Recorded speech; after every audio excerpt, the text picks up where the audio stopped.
kunci agar jantung kita lebih sehat itu harus dilakukan pemeriksaan. Nah, misalnya nih, kadar kolesterol total itu harus di bawah 200. Kemudian kadar kolesterol jahat atau biasanya kalau kita lihat hasil laboratorium itu ditulis LDL itu harus kurang dari 100.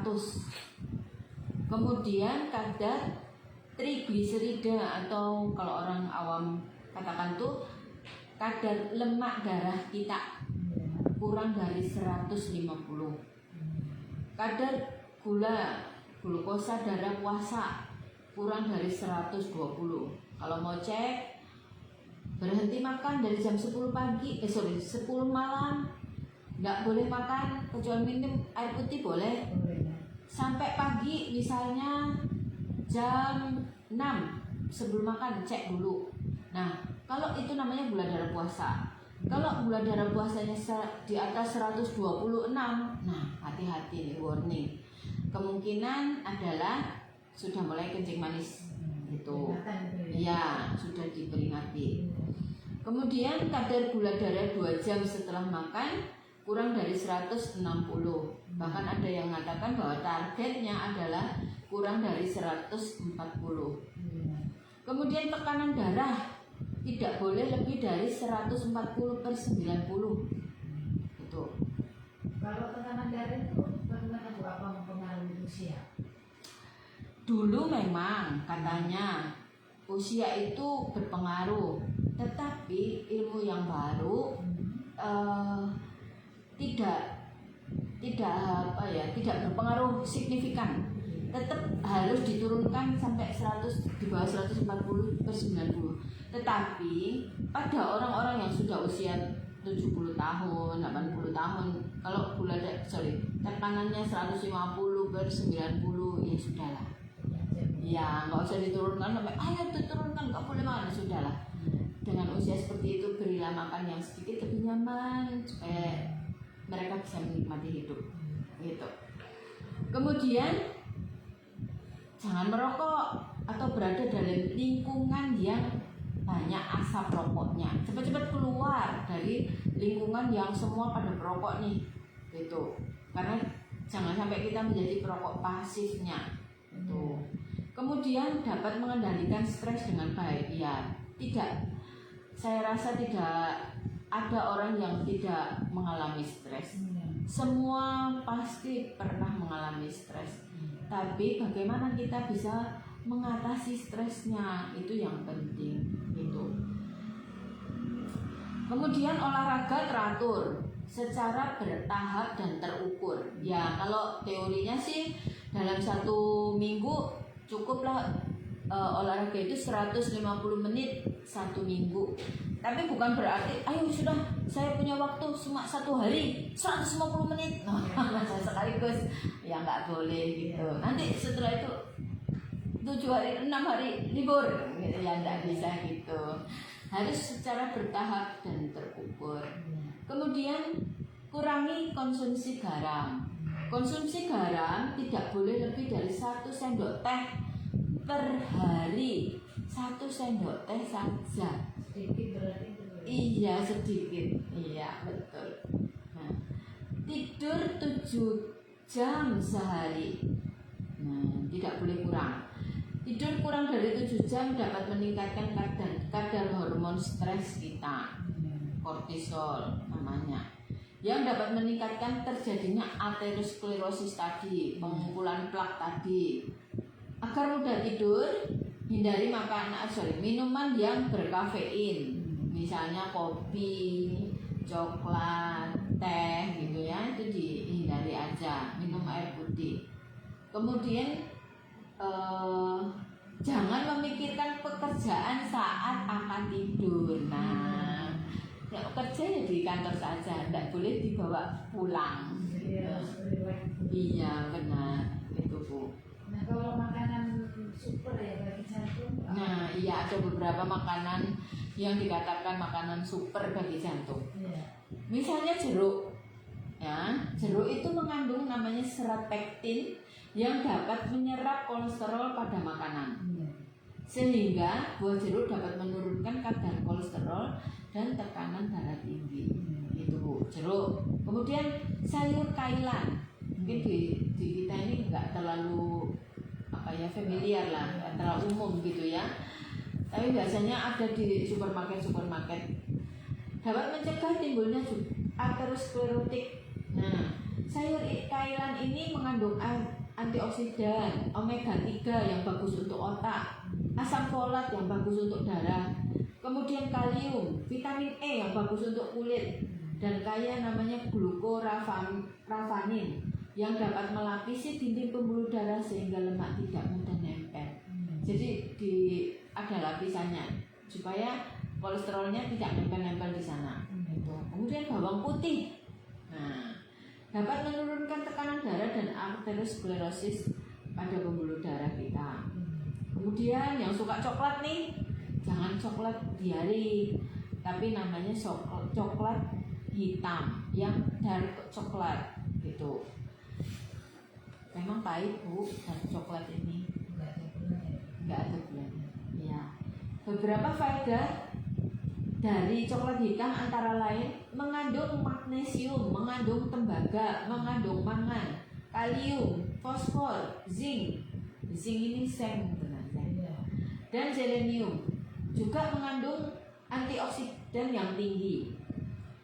Dark coklat atau coklat hitam ini kaya akan flavanol yang dapat menyebabkan pembuluh darah menjadi elastis, ya, nggak kaku, sehingga mudah melebar, sehingga aliran darah menjadi lebih lancar dan dapat menurunkan tekanan darah, menaikkan kolesterol baik yang HDL, menurunkan kolesterol jahat, dan akibatnya bisa mengurangi risiko penyakit jantung. Kemudian lentil ini kacang, tapi rasanya tidak familiar di Indonesia.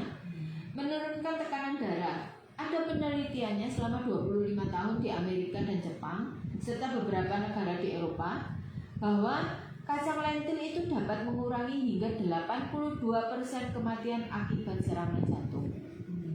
Kalau kita lihat di market shop gitu ya, toko-toko online gitu, kita bisa ketik lentil gitu, nanti muncul itu dijual di sana. Kemudian kacang almond menurunkan kadar kolesterol jahat dan menormalkan detak jantung yang tidak beraturan. Mengandung sterol tumbuhan yang dapat mencegah penyerapan kolesterol dan usus halus. Jadi kalau misalnya saya nggak makan kacang tanah, tapi saya tuh pengen membuat pasta kacang, atau misalnya mau pengen buat pecel gitu. Kacangnya pakai almond. Nah, kacang almond yang dipakai bukan kacang tanah. Bisa. Kemudian buah delima. Buah delima itu bagus mengurangi penggumpalan lemak pada pembuluh darah sehingga mencegah timbulnya aterosklerotik.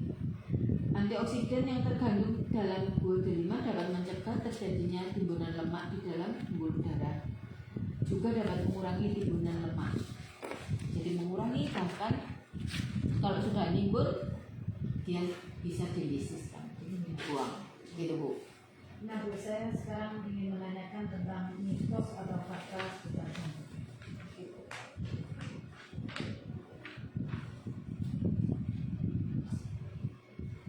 Silakan Bu. Iya, ini orang muda tidak dapat menderita serangan jantung. Kira-kira mitos atau fakta? Mitos. Mitos. Iya. Nah, banyak orang masih beranggapan bahwa serangan jantung terjadi pada orang-orang yang sudah tua, gitu ya. Oh, saya nggak apa-apa, masih 25 tahun merokok nggak apa-apa. Tapi faktanya setelah era 90-an penderita serangan jantung semakin muda. Saat ini 20% serangan jantung di bawah usia 40 tahun. 40% diantaranya di antara usia 40 sampai 45 tahun dan 40% di atas usia 50 tahun.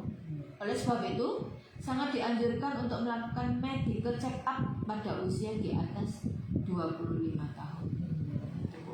Nah selanjutnya Bu, jantung perlu istirahat, mitos atau Mitos. mitos ya? Ya, biasanya. Jantung tetap perlu istirahat ya. Loh kalau istirahat mati dong. Enggak ya. Dalam arti betul tidak benar-benar berhenti berdenyut. Tapi jantung tetap harus istirahat. Kapan jantung istirahat? Di saat kita tidur. Makanya kita cukup tidur 7 jam. Saat kita tidur, jantung itu berkontraksi atau berdetak rendah sekali ya. Minimal sekitar 50 sampai 60 kali per menit. Ya slow gitu ya, kerjanya lebih ringan. Tugas jantung itu sangat berat loh. Setiap kali berdenyut, jantung memompa 70 sampai 80 cc darah. 1 menit detak jantung sekitar 70 sampai 100 kali. Maka dalam 1 menit jantung akan memompa 500 cc darah. Dalam 1 hari 24 jam, jantung akan memompa sekitar 5.000 sampai 6.000 liter dipompa oleh jantung. Inilah sebabnya jantung juga perlu istirahat. Coba 5.000 liter. Nah, betul itu kerja jantung kita supaya kita tetap bernapas. Gitu Bu. Nah selanjutnya penyakit serangan jantung tidak diturunkan, mitos atau Fakta. fakta? Iya, memang penyakit jantung koroner itu tidak diturunkan. Misalnya ada orang yang ngomong, bapak saya, ibu saya, nenek saya itu serangan jantung dulu. Nah, bukan berarti Anda aman meskipun tidak diturunkan, tetapi secara genetik memang tidak diturunkan, secara gen tidak diturunkan. Tetapi bila orang tua Anda memiliki riwayat serangan jantung, maka Anda memiliki risiko mengalami serangan jantung juga. Risiko gitu. Hal ini diperparah bila Anda memiliki gaya hidup yang sembrono, gitu, merokok, terus kemudian kopinya kental dan banyak gitu ya, kemudian jarang istirahat gitu. Wah, itu dengan cepat akan mudah terjadi serangan jantung. Belum lagi tidak suka olahraga, mager, malas gerak, makanannya tinggi lemak gitu ya, garam, peminum alkohol, kemudian gemuk gitu. Itu juga menjadi pemicunya. Itu Bu. Dan masih ada lagi dokter, nyeri dada kiri sama dengan serangan jantung, mitos atau Mitos. Ya, jadi tidak semua terus nanti habis dengarkan siaran kita nih terus setiap nyeri dada, waduh serangan jantung. Enggak, ya belum tentu ya. Itu mitos. Bila sakit dada dapat ditunjuk dengan jelas menggunakan jari. Sakitnya itu di sini. Nah, kayak gitu. Ditekan juga nyeri, kemungkinan itu ototnya saja. Iya, belum tentu jantungnya, meskipun di sebelah kiri, gitu ya. Kemudian juga, nah ini juga perlu diperhatikan. Ada orang mungkin yang terlalu khawatir, ada orang yang biasa, gitu ya. Ada orang-orang di sekitar kita itu berbeda-beda. Tetapi perlu diperhatikan. Di Indonesia, kebanyakan tanda serangan jantung yang dirasakan oleh pasien adalah nyeri ulu hati, kembung, seperti orang masuk angin. Tuh, kalau orang sini ngomong menyamak. Nah, ya. Terus beli tolak angin. Padahal itu serangan jantung loh, gitu ya. Nah, terakhir Ibu Dokter, serangan jantung dapat dideteksi mitos atau fakta? Mitos. Mitos Ya. Serangan jantung koroner itu disebut the silent killer, pembunuh yang tidak kelihatan. 30% serangan jantung tidak memiliki gejala dan berakhir dengan kematian. Nah, Ibu Dokter, gunakan jantung dan kenali jantung Anda. Itu tema yang kita bahas hari ini. Dan mudah-mudahan untuk pendengar semuanya sudah menyimak apa yang disampaikan Ibu Dokter. Barangkali Ibu Dokter ada pesan-pesan untuk mendengar tentang masalah jantung. karena secara statistik penyakit jantung ini tidak pernah turun, justru semakin meningkat dengan semakin banyaknya pasien-pasien dengan hipertensi, kencing manis. Oleh sebab itu, pertama, medical check up. Kedua, lakukan gaya hidup sehat. Berhentilah merokok, kurangilah konsumsi garam, gula, dan makanan yang berlemak. Rajinlah berolahraga minimal 30 menit sehari. Terus kemudian hindari makanan atau minuman-minuman yang beralkohol dan narkotika. Nah, itu sudah sangat membantu. Istirahatlah dengan cukup. Jangan dibawa pekerjaan pulang ke rumah. Pekerjaan di kantor saja. Itu. Terima kasih Ibu Dokter atas penjelasannya untuk kesempatan hari ini, dan kiranya sampai di sini dulu jumpa kita pada kesempatan hari ini lewat bincang-bincang kita bersama Dr. Erni dengan mengambil judul kelainan jantung dan kelainan jantung. Ibu Dokter, terima kasih. Terima kasih juga sudah memberi kesempatan.